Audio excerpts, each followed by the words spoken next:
moitié de l'année 1990, le président du parti RDPC, par ailleurs président de la République, a donné une définition à la démocratie. La démocratie, c'est avant tout la liberté. Et parlant de liberté, on a la liberté d'expression, la liberté d'association, la liberté d'opinion, mais également la liberté de presse. Il a poursuivi en disant que la démocratie, c'est aussi le respect de la loi, que ces lois soient fermes, bien sûr, appliquées avec rigueur et respectées par tous. Mais dans le contexte actuel, on se rend compte que les droits et libertés fondamentaux restent encore demeurent sur la table des débats. Entre rétention des informations exactes, trafic d'influence, mais également disparition de certains journalistes pour entrer dans des spécificités. Ce jour, la question ou encore la problématique des abus à la liberté d'expression nous intéresse. Mesdames, Messieurs, bonsoir. Grand plaisir de vous retrouver pour ce tout nouveau numéro de votre magazine juridique au cœur du droit. Nous abordons ce jour la thématique des abus à la liberté d'expression dans le contexte camerounais. Et pour en parler, nous accueillons M. Zanga Martial, universitaire, enseignant-chercheur à l'université de Douala, internationaliste pour plus de précision. J'espère que je ne me trompe pas, c'est bien ça, monsieur, bonsoir. Bonsoir, madame Capin. Effectivement, je suis universitaire en service à l'université de Douala, plus spécifiquement à la faculté des sciences juridiques et politiques. D'accord. Avec vous, on va toucher des questions assez pertinentes, surtout parlant de la liberté d'expression. Vous savez si bien qu'on a célébré le 3 mai dernier la journée mondiale de la liberté de la presse, mais on va s'appesantir sur la liberté d'expression parce qu'elle englobe un grand ensemble. Donc, on va d'abord planter le décor avant d'entrer dans le vif du sujet.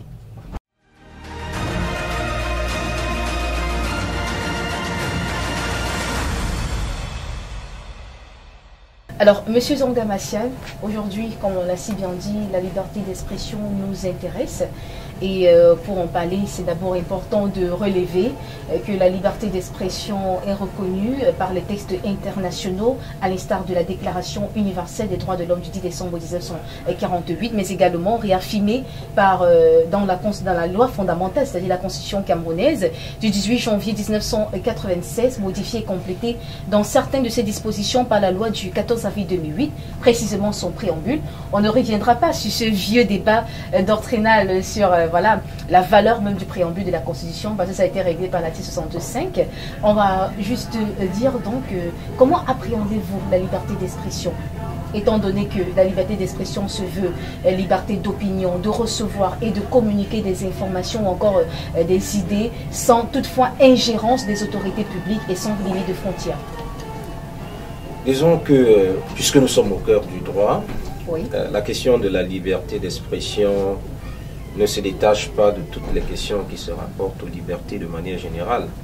Vous avez bien fait de citer un texte fondamental, à savoir la Déclaration universelle des droits de l'homme de 1948, certes non contraignante, mais au moins s'affirmant un standard international en matière de consécration des droits humains et des libertés, oui, mais beaucoup plus aussi le pacte de 1966, oui, notamment ses articles 18 et 19 qui consacrent effectivement cette liberté d'expression. Vous avez bien fait également de revenir sur la réception au niveau de l'ordre juridique interne par le constituant camerounais, notamment le constituant de 96, même oui, si on peut dire que le constituant de 72 n'avait pas éludé la question, mais c'est effectivement à partir de 96 qu'il y a une densification de la consécration, de la réception de ces libertés.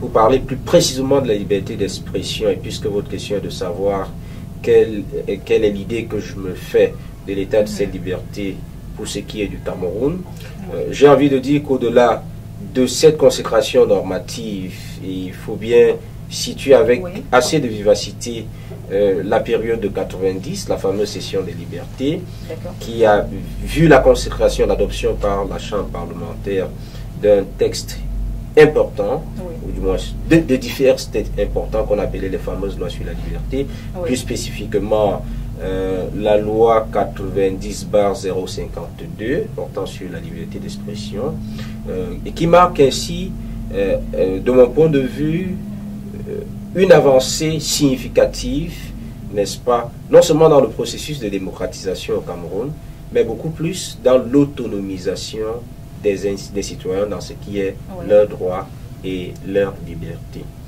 En l'état actuel, peut-être que si vous me permettrez, qu'on revienne déjà pour donner du contenu au mot. Très bien.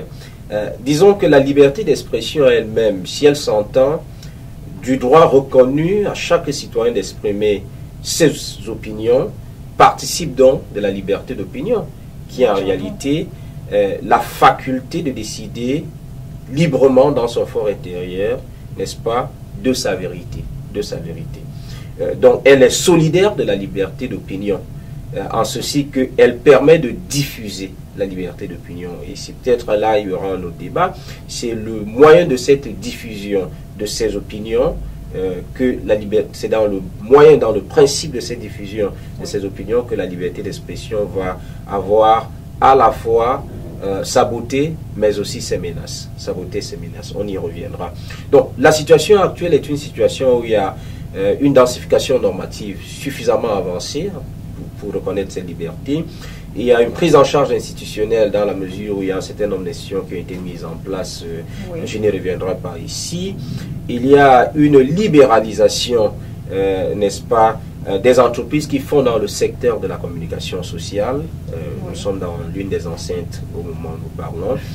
Mais aussi il y a, en termes de menaces cette fois-ci, et je sais que c'est la thématique qui intéresse beaucoup plus les journalistes, un certain nombre de pesanteurs qui persistent, notamment du point de vue de la loi pénale, un certain nombre d'infractions qui sont incriminées, qui peuvent être imputées à des journalistes. Il y a peut-être, on pourra en discuter, une aggravation par la loi antiterroriste qui est venue un peu aggraver ces incertitudes que laissait planer déjà le code pénal. Finalement, il y a aussi une attente à ce que les juridictions qui sont gardiennes, mais alors gardiennes au sens grec du mot, n'est-ce pas, des libertés individuelles, que les juridictions également soient à la hauteur des attentes légitimes des citoyens. Voilà un premier regard sur l'idée qu'on peut se faire de la liberté d'expression au Cameroun. D'accord, Monsieur Zanga Martial, vous avez relevé les menaces s'agissant de la liberté d'expression, autant pour moi. Alors, quels sont ces abus donc à cette liberté? Alors, disons trivialement que si on parle nécessairement d'abus, on peut couper la poire en deux. On peut, parce que je sais que le filon que vous tirez beaucoup plus, c'est liberté d'expression, mais sous le visage de la presse. Nécessaire, certainement. Parce que la liberté d'expression en elle-même, elle est reconnue à tous les citoyens. Et à ce niveau-là, il ne me semble pas qu'il y a véritablement de problème. Le vrai problème, puisque vous êtes sur la piste des problèmes, le vrai problème se trouve au niveau de la communication sociale. Dans la liberté de la presse, la fameuse liberté de la presse, non moins fameuse, mais tout aussi libératrice, dans la mesure où ces différentes libertés que nous sommes en train de citer sont conjointes à un droit qui est fondamental, le droit à l'information.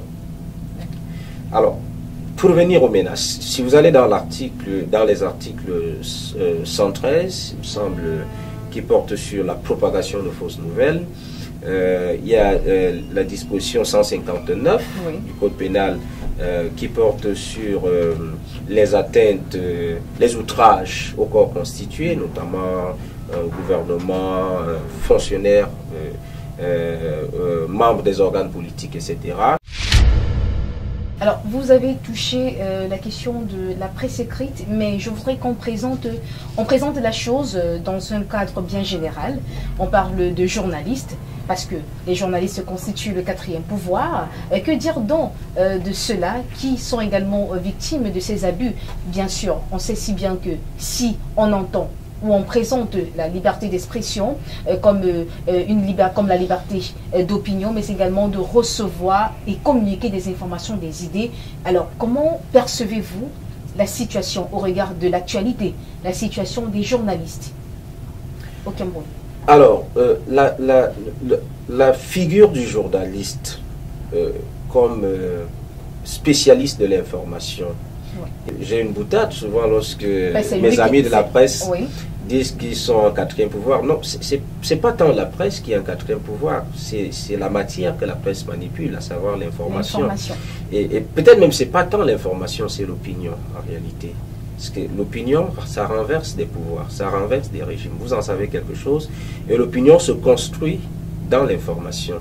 Et le spécialiste de l'information, c'est le journaliste. Maintenant, il y a d'abord un certain nombre d'obligations professionnelles auxquelles le journaliste est astreint. Obligations professionnelles. Obligation de vérifier l'information, donc de ne pas relayer une information qui est fausse, qui est diffamatoire. Obligation de protéger ses sources. Obligation de recouper l'information. Bien traiter cette information. Voilà, le traitement de l'information, vous avez le terme adéquat. Obligation aussi de ne pas diffuser une information, bien sûr ça peut rentrer dans le traitement de l'information, mais une information qui peut porter atteinte à l'ordre public en réalité. Des droits qui sont prévus dans la charte de Munich. Très bien. Donc il y a ça c'est le premier point, c'est comme une sorte de garde-fou. Ça c'est clair. Maintenant, il y a de l'autre côté l'accès à la profession de journaliste. Vous savez aujourd'hui que la création des organes de presse, en tout cas pour ce qui est de la presse écrite, est sous le prisme d'une simple déclaration. Vous savez, donc on peut assister à une prolifération des métiers, n'est-ce pas, de l'information, prolifération des métiers de l'information, et donc une nécessité de contrôle. Donc mise en place d'un organe de contrôle. Et c'est vrai qu'en ces matières, le meilleur contrôle est le contrôle par les pairs. Donc, un conseil qui est composé des journalistes eux-mêmes, qui s'auto-régule, l'autorégulation par les professionnels du métier. Donc, il y a le problème donc, de l'accès à la profession de journaliste, le fameux problème de la carte de presse, qui est un problème criant au Cameroun. Et il y a le problème des conditions d'exercice de la profession de journaliste, les conditions d'exercice de la profession des journalistes, qui sont des problèmes qui ne voyons pas seulement les pesanteurs institutionnels. On peut également voir toute la question de la paye, on peut voir la question du traitement salarial, mettons cela dans ce vase-là. Mais plus gravement encore, la question de la liberté de la presse qui se vit dans la personne du journaliste et qui doit permettre en réalité aux journalistes de pouvoir accéder à l'information, d'avoir accès à l'information en temps réel. Donc, vous avez dit, je vous ai suivi lorsque vous introduisiez l'émission, vous parlez de la rétention d'informations. Il y a des métiers qui se sont développés dans les milieux des journalistes, vous en savez mieux que moi certainement, le journalisme d'investigation, qui va au-delà des obstacles qui sont mis pour aller chercher l'information, mais alors surtout la bonne information. Donc, vous voyez que le journaliste se retrouve au cœur d'un système où lui-même à la fois l'enjeu et le jeu. Lui-même à la fois l'enjeu et le jeu, de sorte que il y a certes des facilitations institutionnelles de la part des autorités administratives. Il y a aussi, du point de vue du journaliste lui-même, une obligation de formation, ou si vous voulez, de recyclage pour continuer à être dans les cadres de sa profession. Et puis il y a enfin le destinataire de tout cela, à savoir l'opinion publique elle-même. Monsieur Zanga Martial, indubitablement, on comprend que les notions de démocratie, état de droit, mais également droits fondamentaux se rejoignent. Comment définissez-vous l'état de droit? Ou alors, quels sont les différents éléments qui devraient entrer dans un état de droit? Alors, la notion d'état de droit, qui est l'une des plus belles inventions de notre siècle, même si elle ne date pas de là, les travaux sur l'état de droit sont suffisamment anciens. Mais c'est un thème qui nous est hérité de la pratique politique allemande. Qui a été francisée, si vous permettez l'expression. On peut entendre par état de droit, et c'est peut-être l'acception la plus familiale, de dire c'est un état qui est lui-même soumis à ses propres règles. Mais ce qu'il faut comprendre, c'est que la notion d'état de droit introduit une obligation de limitation de la puissance publique par la soumission de celle-ci aux règles elles-mêmes énoncées. De sorte que si rien n'est au-dessus de l'État, l'État lui-même se retrouve au-dessous de ses propres règles. Il y a donc une sorte de la création, et c'est ça le plus important, d'un rapport que l'État entretient désormais avec ses gouvernés, rapport qui se situe sur le plan des règles de droit, règles auxquelles l'État lui-même doit se soumettre. Donc il n'y a pas un super être juridique que serait l'État.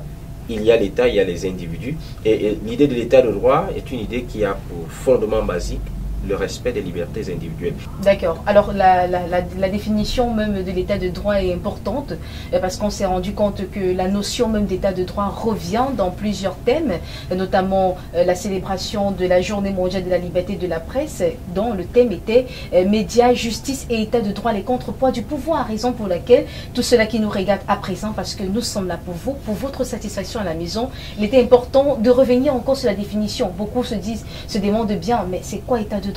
Il y a beaucoup de panélistes dans des émissions qui parlent d'état de droit et tout, raison pour laquelle on avait besoin de votre expertise. Il faut simplement retenir qu'un état de droit, l'état de droit, c'est un état qui se soumet lui-même à ses propres lois, dans le but de garantir les libertés individuelles. Il faut ajouter toujours ça, parce que l'État peut se soumettre à ses propres lois, alors que ces lois elles-mêmes ne protègent pas les libertés individuelles.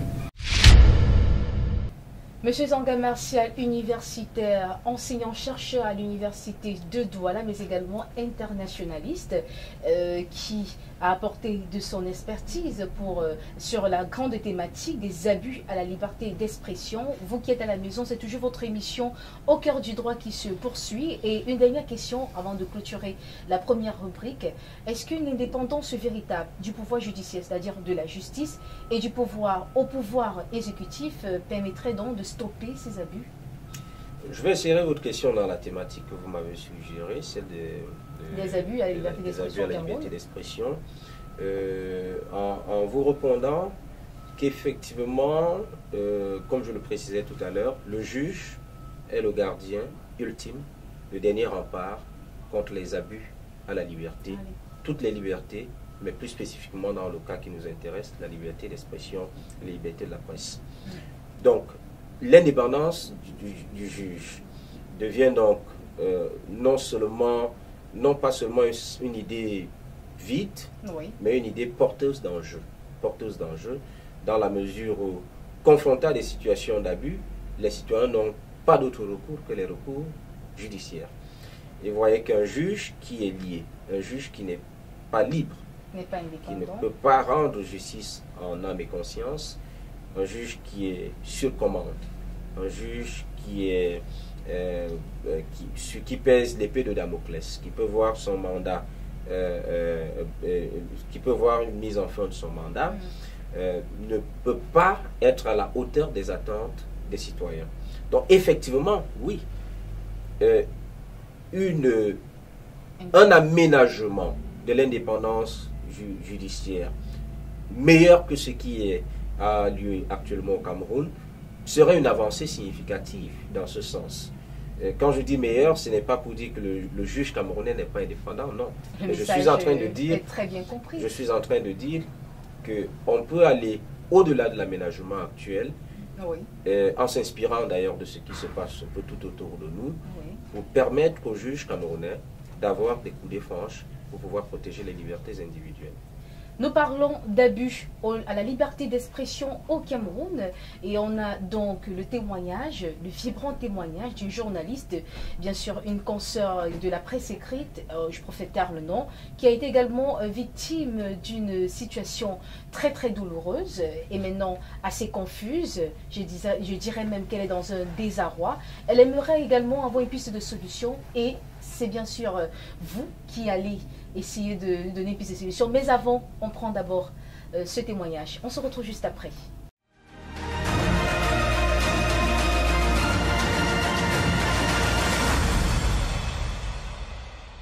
J'ai été victime d'une terrible situation et je voudrais vraiment mettre fin à cela parce qu'il y a des chefs d'entreprise, des hommes d'affaires qui se prennent pour des super dieux ou alors pour des dieux.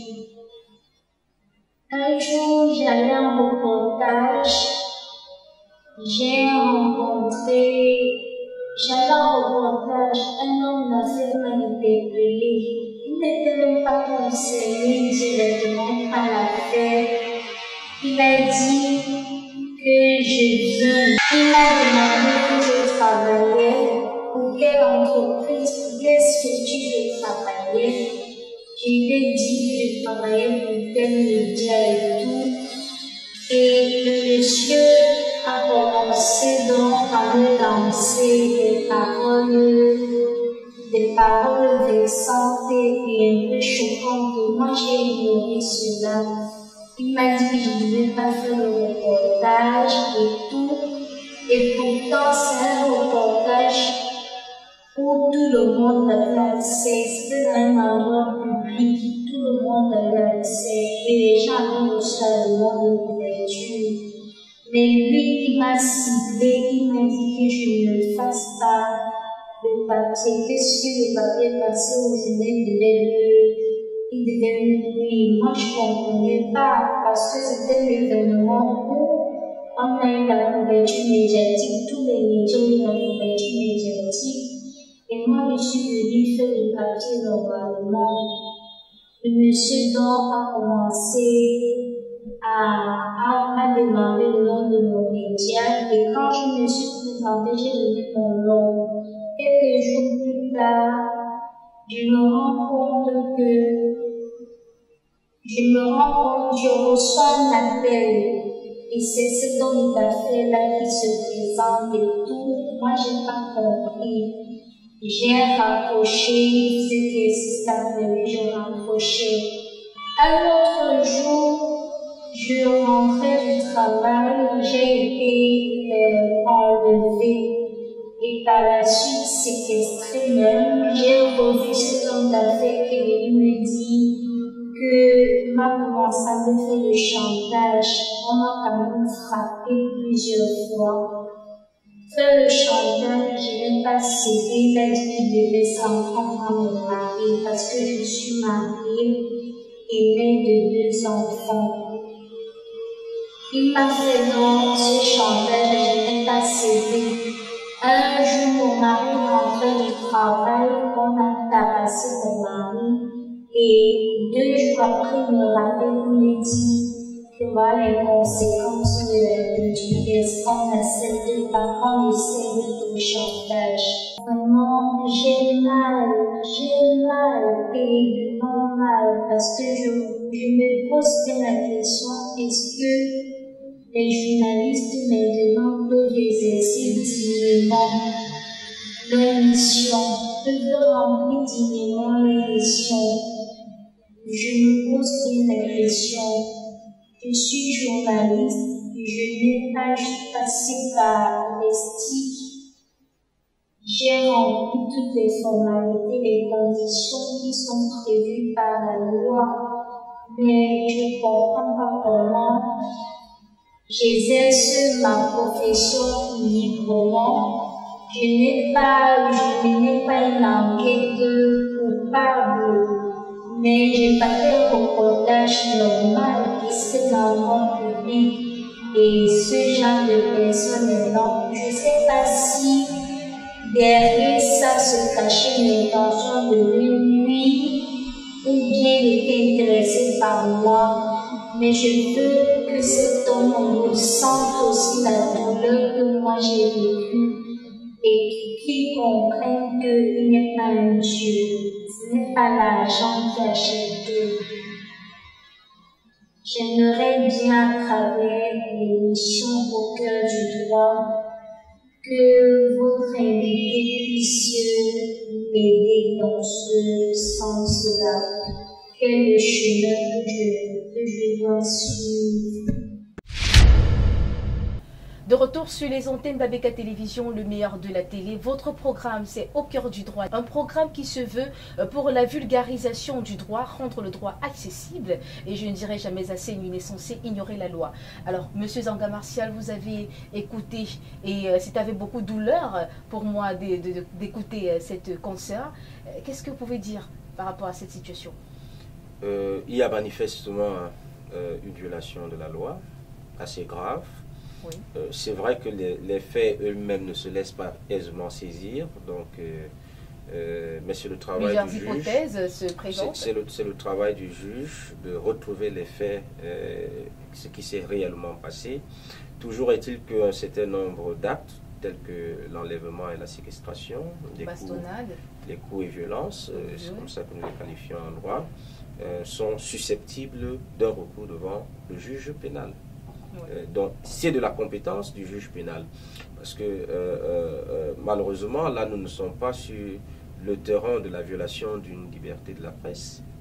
Attention, nous sommes sur le plan de la violation des droits de la sûreté.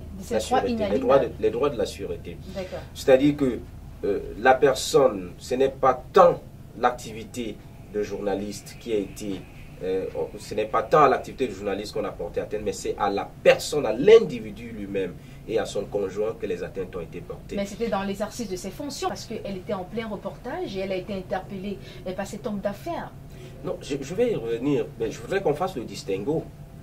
Que les atteintes qui ont été faites sur elle et sur son conjoint sont des atteintes à sa personne physique, à son droit de sûreté. D'accord? Ça, c'est une chose. Et cela est de la compétence du juge pénal, donc du juge judiciaire. Elle peut donc saisir l'autorité judiciaire. Précisément le juge répressif. Tout à fait. Celui-ci ordonnera nécessairement une enquête par un officier de police judiciaire qui enquêtera sur les faits et éventuellement, n'est-ce pas, le juge, cette fois-là, pourra sanctionner, le cas échéant, n'est-ce pas, la violation, l'atteinte à son corps, à sa liberté. Maintenant, le fait que ces événements se soient produits pendant qu'elle était en service, dans l'exercice de sa profession, peut, et je comprends votre préoccupation, peut traduire une obstruction, n'est-ce pas, à l'exercice de la profession de journaliste. Et à ce moment-là, il y a lieu de dire que le juge judiciaire, encore lui, mais avant le juge judiciaire, il y a des procédures. Il y a aujourd'hui ce qu'on appelle la Commission nationale des droits de l'homme et des peuples, qui reçoit, n'est-ce pas, des dénonciations, surtout parce qu'il m'a semblé que c'était ça le problème, que l'auteur des sévices était quelqu'un qui pouvait bénéficier, n'est-ce pas, bénéficier de certains privilèges. À ce moment-là, il vaut mieux utiliser plusieurs voies d'entrée. Elle peut saisir la Commission nationale des droits de l'homme qui a également... Située à Yaoundé. Oui, mais qui a ses antennes régionales. Il y a une antenne régionale au niveau de Douala, en tout cas, dans chaque région, il y a une antenne régionale. Donc, saisir la commission et dénoncer cet état de fait. Elle peut elle-même directement saisir un officier de police judiciaire ou alors saisir le procureur de la République par une plainte, donc saisir le juge répressif. Elle peut tout aussi dénoncer au niveau de son organe, autant pour moi au niveau de son syndicat, et je suppose que syndicat national des journalistes du Cameroun, les journalistes ont des syndicats, dénoncer cet état de fait pour que son cas soit porté par son association syndicale. Là, ça donne un retentissement, un écho beaucoup plus grand lorsqu'un syndicat défend, parce que là nous sommes sur un terrain sur lequel nous n'avons pas évoqué, la défense des droits de l'homme, qui est différente de la protection. La protection se fait par les juridictions, mais les organisations de la société civile sont là pour la défense. Donc, lorsqu'un organe comme un syndicat prend une cause comme celle-là, il y a plus d'écho par rapport à un simple individu qui fait le tour des juridictions. Donc, voilà les quelques pistes que je pourrais suggérer à votre consoeur en partageant et en regrettant la situation malheureuse à laquelle elle a été soumise. Vous avez parlé du juge répressif et on sait si bien que la loi de 2006, de décembre 2006, apporte des précisions. Est-ce le tribunal de première instance de Dokoti pour la ville de Douala ou bien le tribunal de grande instance? Elle va saisir quel tribunal? Première instance. De Dokoti.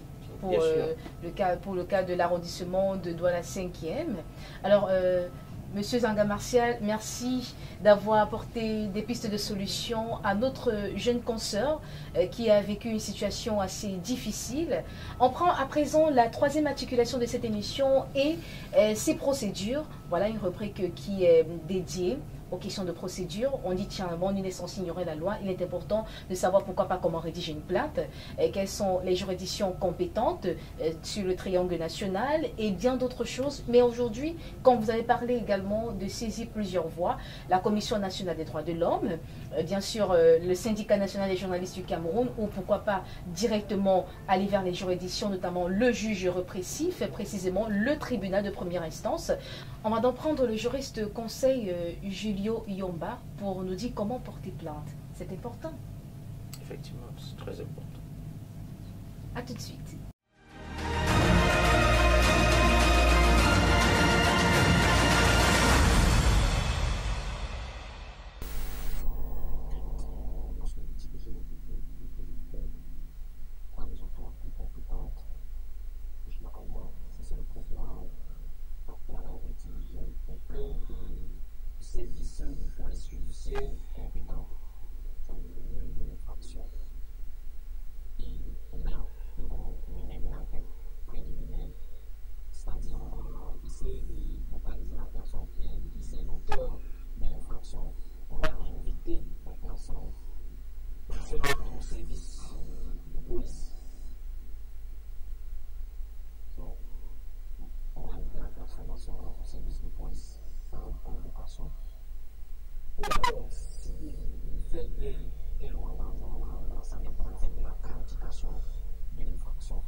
Si une personne se voit visée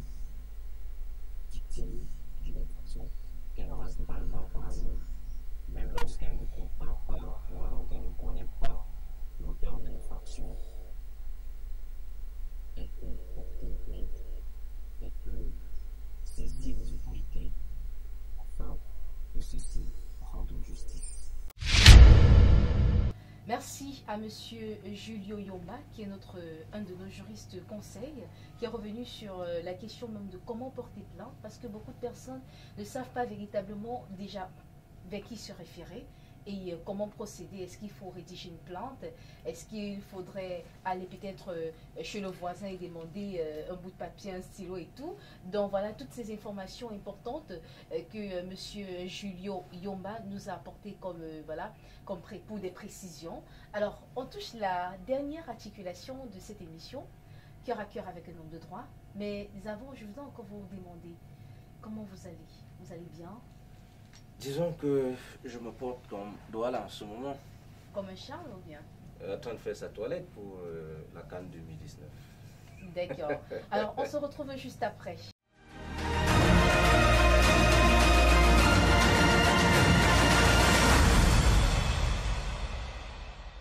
Alors, Monsieur Zanga Martial, on revient sur les qualificatifs. Universitaire, enseignant, chercheur à l'Université de Douala, précisément à la Faculté des sciences juridiques et politiques, internationaliste. Et j'ai bien souligné enseignant-chercheur, ça veut dire que forcément, dans les amphithéâtres, il y a des étudiants qui ont cette mauvaise habitude de dire, de lancer des petites blagues, des propos, pourquoi pas vexants et choquants. Et comment vous essayez de gérer en tant qu'enseignant? Disons que j'ai la chance de ne pas être trop dérangé par mes étudiants. J'avais pensé, en raison de ma jeunesse et du fait que je suis un homme de petite taille, petite corpulence comme on dit, j'avais souvent imaginé que ce ne sera pas aisé dans les amphis.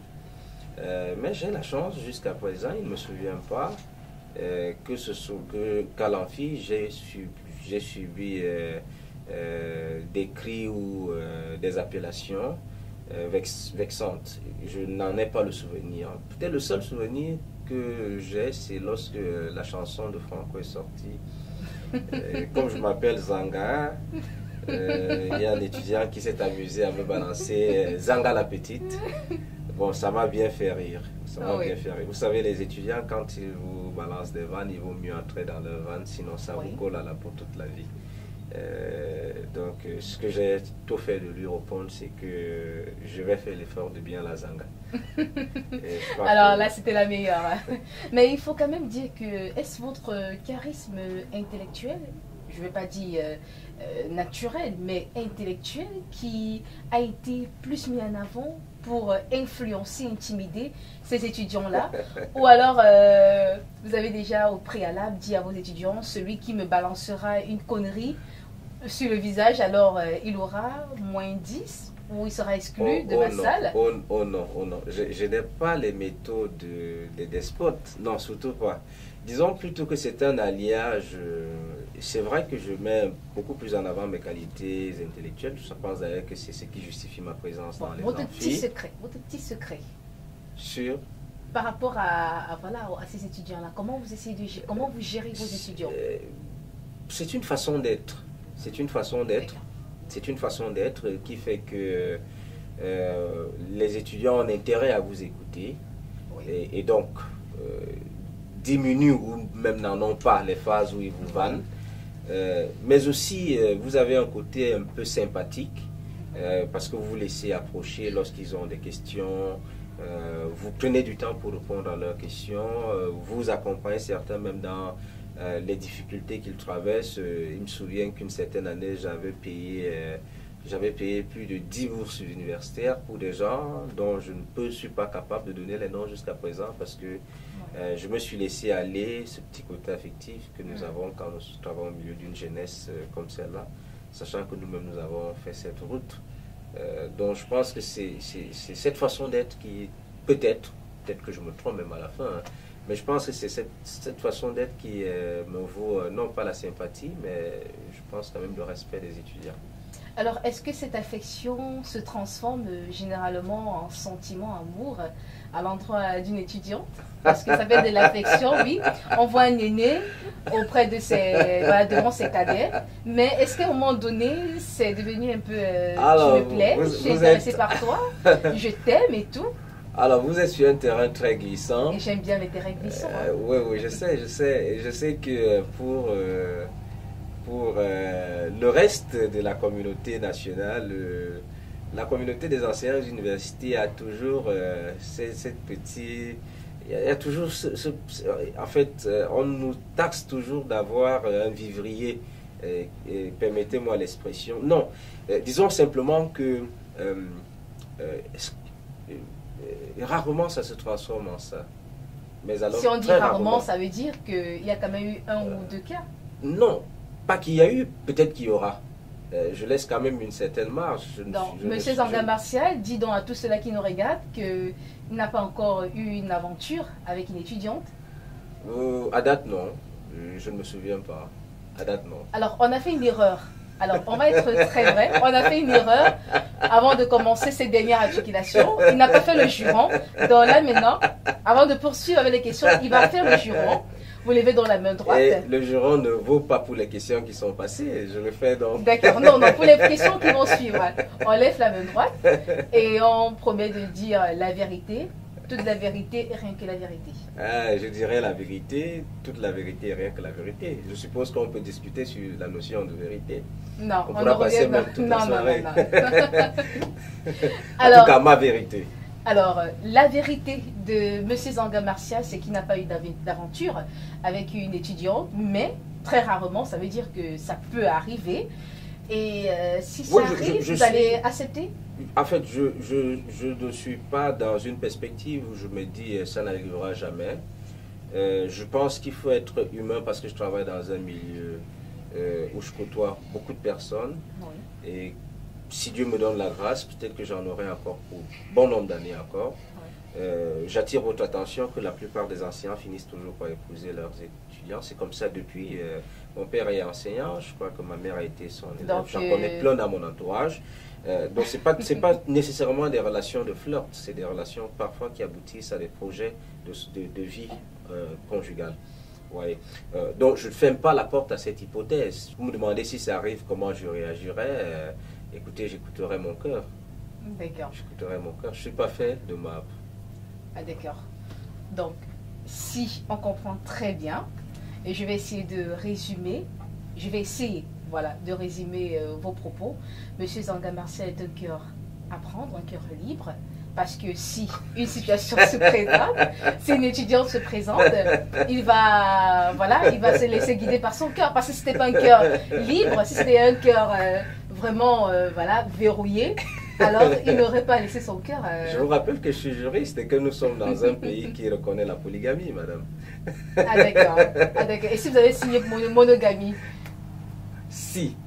Alors si j'ai signé monogamie, alors je ne suis plus un cœur à prendre. D'accord.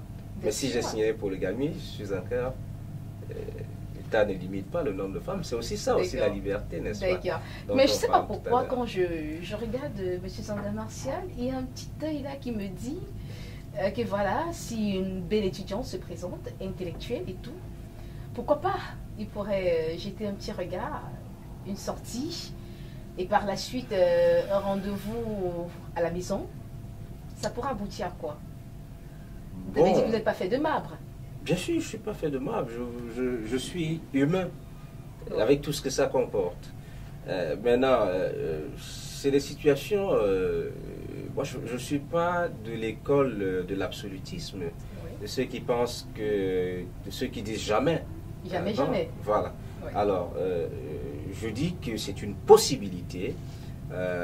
Il est possible que je me mette en relation avec une de mes étudiantes, mais le risque avec notre métier, c'est que ça doit être des relations consentantes, des relations entre adultes consentants, qui ne sont pas basées sur des rapports de trafic d'influence, qui ne sont pas basés sur des rapports de corruption, de trafic de notes, etc., de vente des preuves, qui sont en réalité des pratiques parfois qui salissent, n'est-ce pas, notre profession. Mais dès lors que ce sont des rapports consentants entre adultes consentants, je ne le dis pas pour moi, je le dis de manière générale, il me semble que de ce point de vue-là, il n'y a pas de problème, parce que le milieu universitaire, nous sommes encore dans la République du Cameroun, et vous savez que la loi n'interdit pas les rapports entre adultes consentants.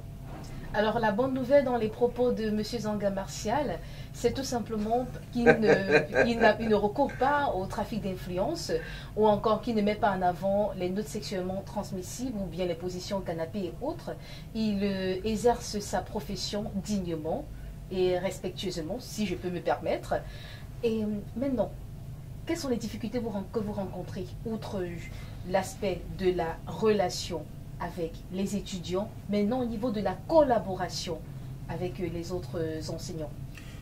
Disons que j'ai l'avantage et peut-être je dirais même la chance de travailler dans un cadre assez convivial. J'ai des collègues géniaux, j'espère que c'est ça qu'on dit. Je travaille avec une administration des plus compétentes, des gens pour qui j'ai beaucoup de respect et même de la considération. Et à la maison, comment ça se passe? Est-ce que avec madame, on ne sait pas s'il y a madame déjà, parce qu'il y avait un peu d'incertitude dans vos réponses. On ne sait pas s'il y a madame, mais peut-être on ne sait pas s'il y a bébé. Donc, comment vous vous comportez à la maison avec vos frères et sœurs? Je préfère ne pas dire madame et les enfants, mais je préfère dire comment vous vous comportez avec vos frères et sœurs. Est-ce que, en cas de petite tension, vous vous présentez comme le juge, celui-là qui se veut être neutre et impartial, ou alors vous vous présentez plutôt comme celui-là qui va toujours dicter les règles au regard du fait qu'il ait eu à étudier le droit? Alors, il se veut toujours à dire la loi telle dit ça, la loi telle, le code civil dit ça, le code pénal dit ça. Comment ça se passe en famille? Disons que je crois, comme Georges Sell, à la théorie du développement fonctionnel. Ouais. Quand je suis à la maison, je suis à la maison. Ce n'est pas l'homme de droit, ce n'est pas le juriste. Peut-être je le deviens. Peut-être je le deviens quand je bouquine, quand je suis en train de lire. Mais c'est pas l'homme de droit en tout cas, c'est le martial de chaque jour. Qui est à la maison. Je suis peut-être rigoureux de nature, rien à voir avec le droit, et peut-être cette rigueur se fait sentir dans la façon dont je gère la maison, en tout cas pour ce qui est des actions qui sont de mon domaine. Peut-être qu'il y a un peu de rigueur, on vous dira peut-être qu'il est un peu rigoureux, mais je pense que c'est une rigueur qui fait du bien parce qu'elle est formatrice. Mais en dehors de ça, je suis comme tout le monde. Super. Super. Alors, sans transition, quand vous regardez une femme, qu'est-ce que votre regard est jeté sur quelle partie? Les yeux, les lèvres, les oreilles, ou encore les formes généreuses? Je suis comme tous les hommes, quand je regarde une femme, je regarde d'abord son visage. Oui. Je pense d'ailleurs que la plupart, comme tous les êtres humains, je regarde d'abord son visage. C'est un cran de beauté. Vous poursuivez maintenant la suite. La suite, c'est quoi, les formes? Bon, pas nécessairement. J'essaie de voir s'il y a de l'intelligence dans ses yeux. Je suis plus attiré par les êtres intelligents. Et comment vous lisez cette intelligence là dans les yeux? Vous connaissez la maxime, l'adage qui dit que les yeux sont la porte de l'âme? Oui. Effectivement. Mais j'ai pas toujours réussi à bien cerner ça, parce que je me pose bien. Il faut travailler votre façon de regarder les yeux. Regarder pour savoir si la dame est profonde, oui.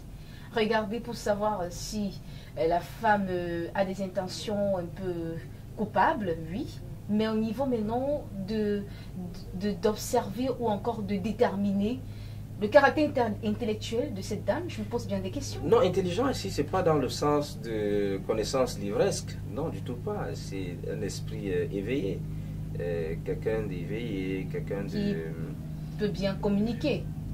Si un regard posé sur elle, ou alors si vous posez également un regard, elle comprendra le message rapidement, c'est ça? Non, c'est pas de la télépathie. Non, okay. Surtout pas. Ça me rassure. En fait, je suis admiratif des personnes qui sont brillantes et j'essaie toujours de détecter au premier coup. C'est un petit jeu que j'aime bien faire, même avec mes propres frères, j'essaie un peu de savoir, dès le premier coup, dès le premier regard, j'essaie de cerner les gens. C'est pour ça que mes yeux vont toujours d'abord vers le visage, que ce soit des garçons, des hommes ou des femmes, les gens que je côtoie, je prends toujours du temps à les observer et de me faire une idée parce que connaître l'autre est toujours aussi source de sécurité pour soi-même. Donc c'est un peu ça. Maintenant, en dehors de ça, si vous voulez interroger les aspects libidineux de ma vie, je vous dirais que c'est un coffre fermé. Très fermé. Alors on n'essaiera pas de vous détourner pour récupérer la clé. Je vous ai déjà rassuré sur le fait que je suis humain et donc j'ai également une vie sentimentale. Alors, quelles sont les couleurs de vêtements que si une femme met devant vous? Vous allez un peu perdre la tête. Surtout en matière de lingerie. Les couleurs du noir, du fuchsia. J'essaie de chercher son regard pour qu'il me sauve de vos griffes. J'ai l'impression que le tandem est fixé. Oui, c'est vrai que les femmes ont un trait pour le rouge. Je ne sais pas trop pourquoi, mais je penche pour le blanc. Pour le blanc. La pureté, la propreté. Oui, la propreté, la pureté, mais déjà en couleur, j'aime bien le blanc. Le blanc et le rose, ouais, pourquoi pas. Chez une femme, ça fait effet quand même. D'accord. Alors, une dernière question pour la route. Si aujourd'hui, M. Zanga Martial n'est plus de ce monde, il a pris la route plutôt du monde céleste, quel est le souvenir que vous aimeriez qu'on garde de vous? Un homme sympathique, un homme humble, un homme sincère, ou alors un homme qui aimait bien être, qui aimait Zanga les petites? Vous me posez une question de fin de vie et comme je n'envisage pas de partir tôt, je pense y rester même d'ailleurs très longtemps. J'espère que la providence divine m'en donnera faveur. Mais même pendant mon vivant, l'idée que je m'efforce d'imprimer chez les autres à propos de moi, oui. C'est une idée de simplicité et de travail. Simplicité et travail, je pense que ça peut être une belle devise qui me caractérise. Simplicité dans la mesure où j'essaie de ne pas me prendre trop au sérieux. C'est vrai que malheureusement, je n'y parviens pas toujours. D'accord. Monsieur Zanga Martial, merci d'avoir répondu présent à notre invitation. On espère bien que pour d'autres occasions, vous serez également au rendez-vous. C'est moi qui vous remercie de m'avoir associé à ce moment. Je voudrais vous dire que le sentiment que j'ai, c'est un sentiment de grande fierté. J'ai passé un moment agréable, chaleureux dans vos locaux. Et rassurez-vous, je n'hésiterai pas, si jamais vous me faites l'invitation, n'est-ce pas, de venir échanger encore avec vous. Alors, mesdames, messieurs, merci pour votre extrême fidélité. N'oubliez pas de nous envoyer vos messages et on va les transmettre directement à M. Zanga Martial pour plus, pourquoi pas de détails ou encore de précisions. On rappelle également que si vous voulez revivre ces moments, passez avec l'universitaire internationaliste, enseignant-chercheur à la faculté des sciences juridiques et politiques de l'université de Douala. Une seule adresse, allez sur YouTube, vous tapez Au cœur du droit ABK TV et vous aurez, pourquoi pas, revoir encore toutes les autres émissions avec Maître Momo, avec Dr Pierre Lakalaka, avec Dr Essomba Ambroise et bien d'autres. Merci, merci, merci, merci. On est là pour vous, on est là pour votre satisfaction, on est là pour rendre le droit encore plus accessible et mettre fin à toutes ces barrières, à toutes ces appréhensions, parce que nous n'est censé ignorer la loi. À très vite pour un nouveau numéro. Au revoir.